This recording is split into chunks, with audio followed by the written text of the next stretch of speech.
365 대화를 위한 성경 통독 시간입니다.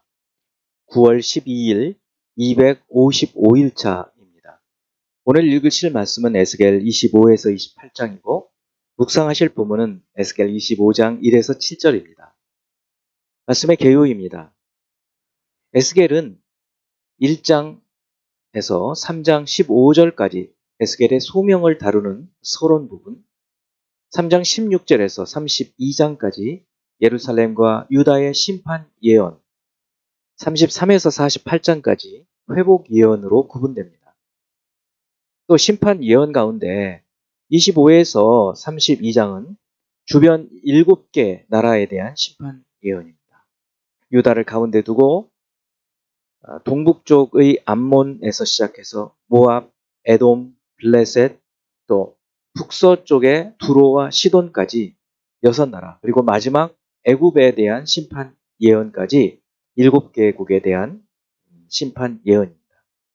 25장 1에서 7절은 이스라엘이 황폐하는 것을 기뻐하는 암몬의 패망 예언이고, 8에서 11절은 유다의 이방과 다름없다, 이 유다가 이방과 다름없다 라고 말한 모압을 심판하는 예언, 12에서 14절은 유다에게 원수를 갚은 에돔에게 하나님께서 원수 갚으실 것, 15에서 17절은 옛날부터 미워하고 멸시하는 마음으로 유다에게 원수 갚으려 했던 블레셋을 진멸하시겠다는 예언입니다.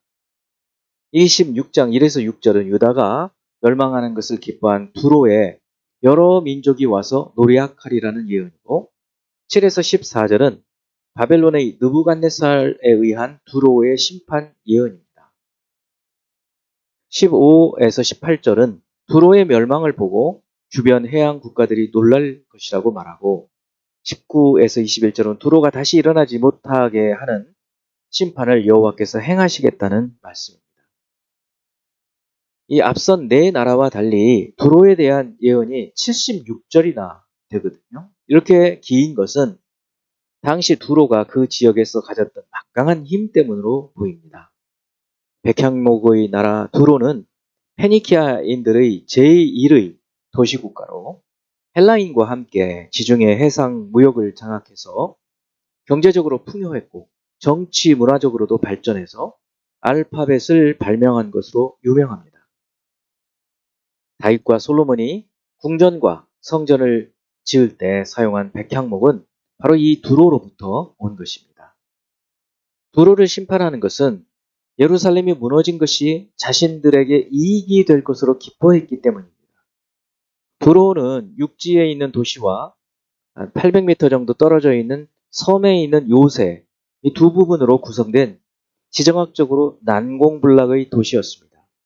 예레미야 27장에는 바벨론을 반대하는 회의에 두로가 참여하는 이야기가 나오는 것은 애국과 함께 바벨론을 견제할 정도로 두로는 힘을 가졌기 때문입니다. 역사적으로 두로는 아수르의 산헤립이라 바벨론의 느부갓네살에게 조공을 바치기는 했지만 완전히 점령당하지는 않았습니다.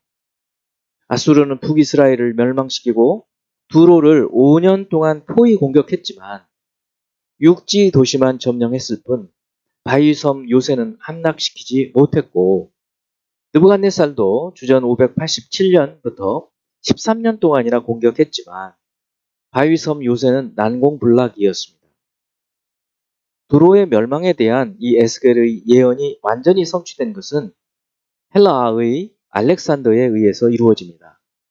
그는 7개월간 포위하면서 섬까지 거대한 방축을 연결해서 뚝을 만들어버린 것이죠. 주전 332년 바위섬 요새까지 완전히 함락됩니다. 27장 1에서 2절에서 두로에 대한 애가를 시작하고 3에서 11절을 두로의 아름다움과 지혜를, 12에서 25절은 두로가 여러 나라와 해상 중개 무역하는 것을 자세히 말하고, 26에서 36절은 두로의 영광이 큰 물이 이르러 패망하게 되므로 많은 민족의 상인들에게 공포의 대상이 될 것을 예언하고 있습니다. 28장은 26장부터 시작된 두로에 대한 심판 예언입니다. 1에서 5절은 자신을 신이라 하는 두로 왕의 교만. 6에서 10절은 두로에 대한 심판 예언. 11에서 19절은 두로 왕을 위한 애가. 20에서 24절은 이스라엘을 찌르는 가시였던 시돈에 대한 심판 예언. 25, 26은 이스라엘의 회복에 대한 말씀입니다.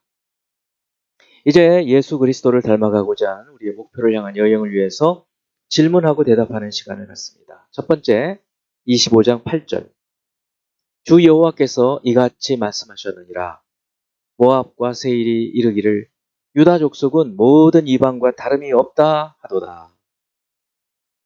유다 족속은 모든 이방과 다름이 없다 하도다. 자, 이 말은 왜 심판받을 만한 말일까요? 비록 유다가 그들의 죄로 인해서 하나님의 징계를 받고 멸망하지만 하나님 나라를 위해 특별한 하나님의 선택을 받은 나라라는 것은 변함이 없습니다. 그럼에도 불구하고 이방과 다름없다라고 말하는 것은 하나님의 뜻을 거역하고 하나님을 망령되이 일컫는 것이 되기 때문에 이에 대해서 징계해야 한다는 것이죠. 두 번째, 25장 17절. 분노의 책벌로 내 원수를 그들에게 크게 갚으리라. 내가 그들에게 원수를 갚은즉 내가 여호와인 줄을 그들이 알리라 하시니라. 이것은 이제 블레셋에 대한 하나님의 징계인데요. 왜 블레셋이 하나님의 원수가 될까요? 블레셋은 사사시대 이후 계속 하나님의 택하신 백성인 이스라엘을 줄곧 괴롭혀 왔기 때문입니다. 하나님 백성의 원수는 하나님의 원수나 다름없습니다. 하나님의 백성을 괴롭히는 자들은 하나님을 괴롭히는 것이나 마찬가지입니다. 그들이 비록 타락했다 하더라도 그들의 타락은 하나님이 징계하시는 것이지, 또 하나님께서 사용하시는 몽둥이를 통해서 징계하시는 것이지, 그것을 조롱하고 비웃는 것은 하나님께 대한 비방이요, 조롱이 되어서 하나님의 징계를 받게 되는 것입니다. 세 번째, 26장 2절. 인자야, 두로가 예루살렘에 관하여 이르기를 아하, 만민의 문이 깨져서 내게로 돌아왔도다. 그가 황폐하였으니 내가 충만함을 얻으리라 하였도다. 여호와께 하나님께서 두로를 멸망시키는 이유는 무엇인가요? 모압과 암몬처럼 두로가 멸망하는 것을 기뻐하고 그것을 자기 유익의 기회로 삼았기 때문입니다. 아브라함에게 약속하신 것처럼 하나님의 택하신 자를 저주하는 자를 하나님이 저주하십니다. 네 번째, 27장 9절. 그 바라의 노인들과 지혜자들이 네 가운데에서 배의 틈을 막는 자가 되었으며 바다의 모든 배와 그 사공들은 네 가운데에서 무역하였도다.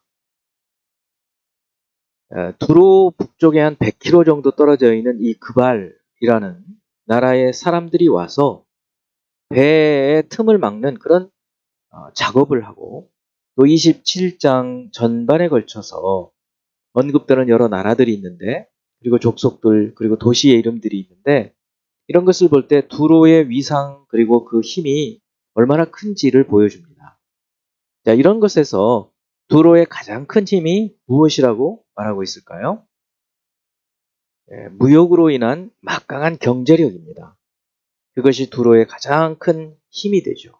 결국 이것 때문에, 재력 때문에 교만하여지고 바로 그 교만함을 하나님께서는 징계하시는 것입니다. 다섯 번째, 27장 4에서 7절은 해양 도시인 이 두로의 힘인 선박의 아름다움, 또 8에서 11절은 두로에서 와서 일하는 사람들과 그 용병들, 또 12에서 25절은 두로가 부강하게 된 원천이 되는 해상 무역, 26에서 36절은 두로가 침몰하는 상황을 묘사하고 있습니다. 네, 이어지는 28장 2절을 볼 때 두로 멸망의 가장 큰 이유는 무엇일까요? 28장 2절입니다. 인자야, 너는 두로 왕에게 이르기를 주 여호와께서 이같이 말씀하시되 네 마음이 교만하여 말하기를 나는 신이라 내가 하나님의 자리 곧 바다 가운데 앉아있다 하도다. 네 마음이 하나님의 마음 같은 채 할지라도 너는 사람이 아니요 신이거늘. 이 말씀을 통해서 볼 때 두로 멸망의 가장 큰 이유는 교만입니다. 이 경제적인 힘과 함께 두로는 자신을 신이라고 생각할 정도로 교만해졌습니다. 교만은 패망의 선봉입니다. 이 말씀은 모든 사람들에게 해당되는 말씀입니다. 이제 한 구절의 말씀을 묵상하여 교훈으로 삼고 기도하는 시간을 갖습니다. 25장 17절. 분노의 책벌로 내 원수인 그들에게 크게 갚으리라. 내가 그들에게 원수를 갚은즉 내가 여호와인 줄을 그들이 알리라 하시니라. 아멘. 이스라엘과 유다를 향한 그 원수들, 이스라엘과 유다의 원수들, 하나님이 택하신 백성을 가혹하게 벌하고 또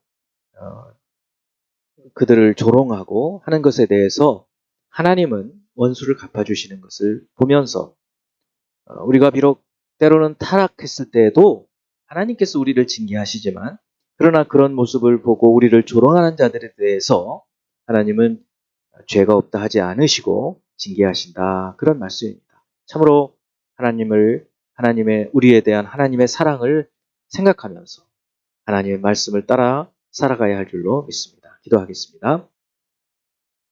사랑과 은혜가 풍성하신 하나님, 아브라함에게 주셨던 너를 축복하는 자에게 내가 축복하고 너를 저주하는 자에게 내가 저주하리라는 그 하나님의 말씀을 오늘도 계속해서 말씀해 주신 것을 봅니다.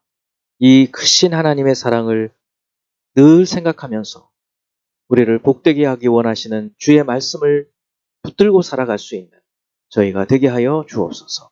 예수 그리스도 이름으로 기도합니다. 아멘.